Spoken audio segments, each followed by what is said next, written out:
모닝 골방 라디오.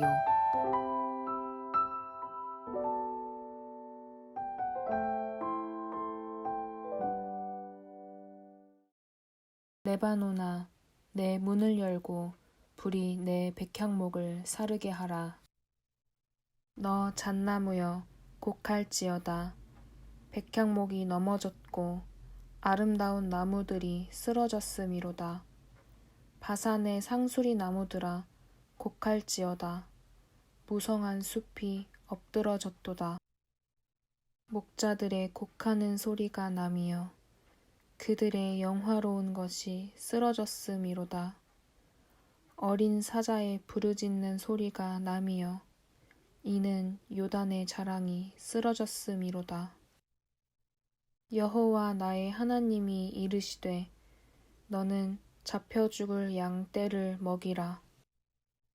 사들인 자들은 그들을 잡아도 죄가 없다 하고 판 자들은 말하기를 내가 부요하게 되었은즉 여호와께 찬송하리라 하고 그들의 목자들은 그들을 불쌍히 여기지 아니하는도다. 여호와가 말하노라. 내가 다시는 이 땅 주민을 불쌍히 여기지 아니하고 그 사람들을 각각 그 이웃의 손과 임금의 손에 넘기리니 그들이 이 땅을 칠지라도 내가 그들의 손에서 건져내지 아니하리라 하시기로. 내가 잡혀 죽을 양 떼를 먹이리니 참으로 가련한 양들이라.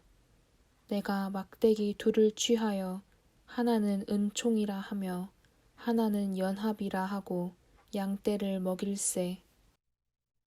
한 달 동안에 내가 그 세 목자를 제거하였으니 이는 내 마음에 그들을 싫어하였고 그들의 마음에도 나를 미워하였음이라. 내가 이르되 내가 너희를 먹이지 아니하리라. 죽은 자는 죽은 대로 망하는 자는 망하는 대로 나머지는 서로 살을 먹는 대로 두리라 하고 이에 은총이라 하는 막대기를 취하여 꺾었으니 이는 모든 백성들과 세운 언약을 폐하려 하였음이라. 당일에 곧 폐함에 내 말을 지키던 가련한 양들은 이것이 여호와의 말씀이었던 줄 안지라. 내가 그들에게 이르되 너희가 좋게 여기거든 내 품삯을 내게 주고 그렇지 아니하거든 그만두라. 그들이 곧 은 30개를 달아서 내 품삯을 삼은지라. 여호와께서 내게 이르시되 그들이 나를 헤아린 바 그 삭을 토기장이에게 던지라 하시기로 내가 곧 그 은 30개를 여호와의 전에서 토기장이에게 던지고 내가 또 연합이라 하는 둘째 막대기를 꺾었으니 이는 유다와 이스라엘 형제의 의리를 끊으려 함이었느니라. 여호와께서 내게 이르시되 너는 또 어리석은 목자의 기구들을 빼앗을지니라.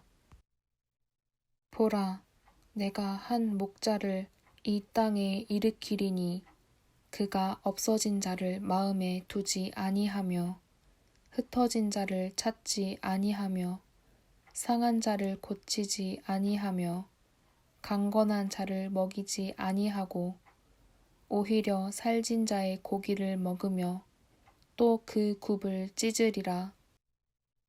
화 있을진저 양떼를 버린 못된 목자여 칼이 그의 팔과 오른쪽 눈에 내리리니 그의 팔이 아주 마르고 그의 오른쪽 눈이 아주 멀어버릴 것이라 하시니라.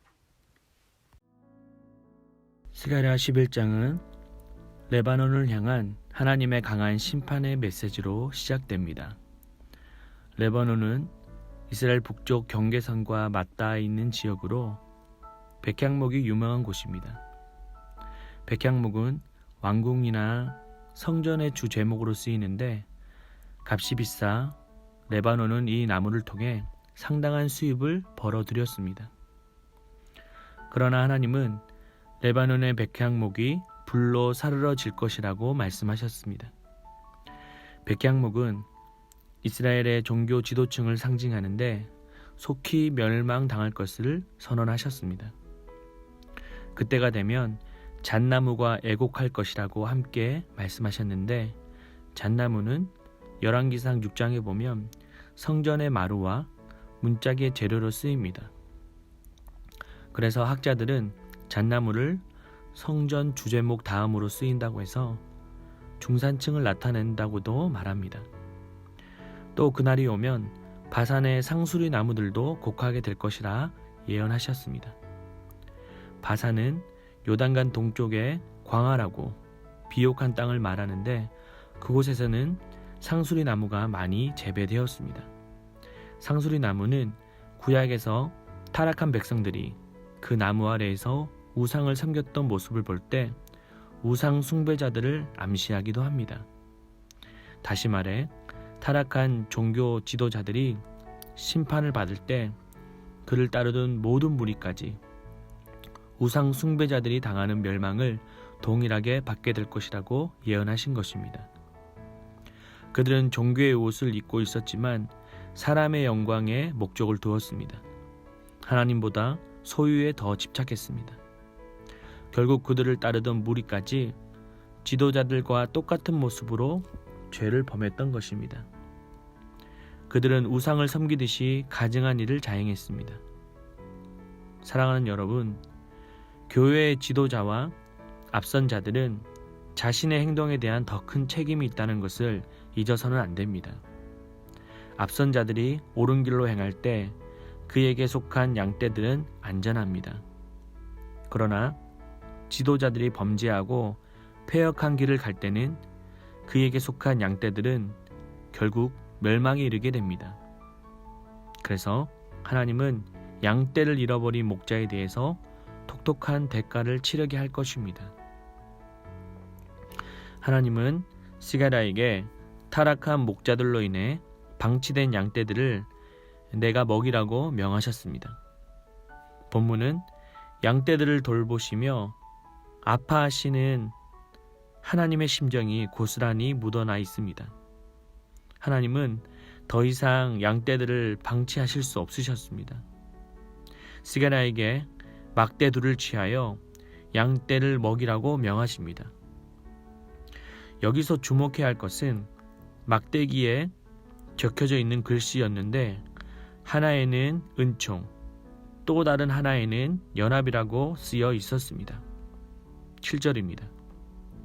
내가 잡혀 죽을 양떼를 먹이니 참으로 가련한 양들이라. 내가 막대기 둘을 취하여 하나는 은총이라 하며 하나는 연합이라 하고 양떼를 먹일세. 두 막대기는 무엇을 상징할까요?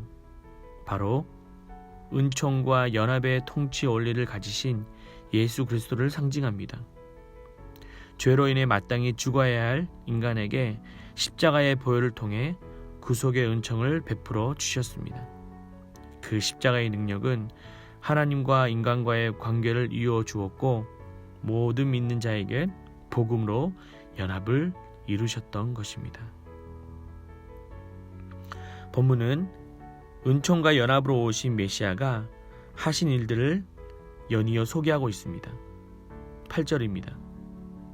한 달 동안 내가 그 새 목자를 제거하였으니 이는 내 마음에 그들을 싫어하였고 그들의 마음에도 나를 미워하였음이라.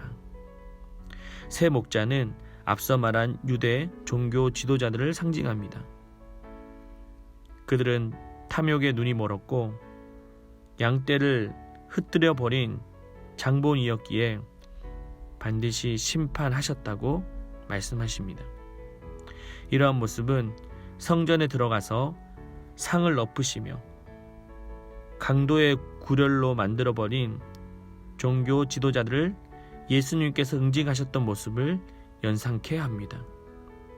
하나님은 그 상징적인 의미로 은총이라는 첫 번째 막대기를 꺾어 버리셨던 것입니다. 패역한 백성들에게 긍휼 없는 심판만 있을 것이라고 선언하신 것입니다.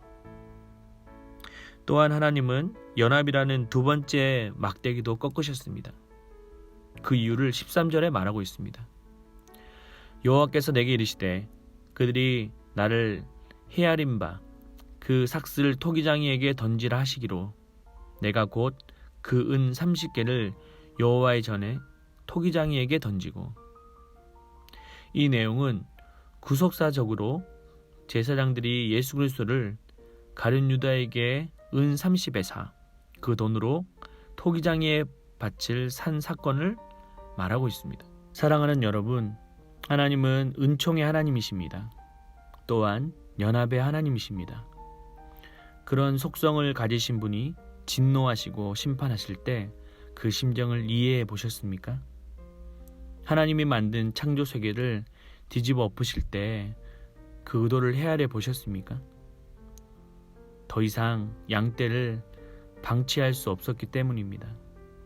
탐욕에 빠져 종교적 이득을 취하는 자들에게 양떼들을 맡길 수 없었습니다. 사랑하는 여러분, 하나님께서 맡겨주신 양떼는 누구입니까? 하나님이 허락하신 영혼들은 누구입니까? 하나님은 우리 모두를 목자로 부르셨습니다. 내게 맡겨주신 영혼을 사랑합시다. 그 영혼에 대한 애정과 관심을 기울입시다. 코로나19로 인해 사각지대에 있는 영혼들이 꽤 많습니다. 예배의 자리에 들어오지 못하고 배회하는 자들이 있습니다. 경제 침체로 인해 하루하루를 고통 가운데 신음하는 이웃이 많습니다. 그들에 대한 애정과 관심을 전할 때 그들은 큰 위로와 사랑을 입게 될 것입니다. 오늘도 내게 맡겨주신 영혼들을 섬김으로 은총과 연합을 회복하시기를 축복합니다.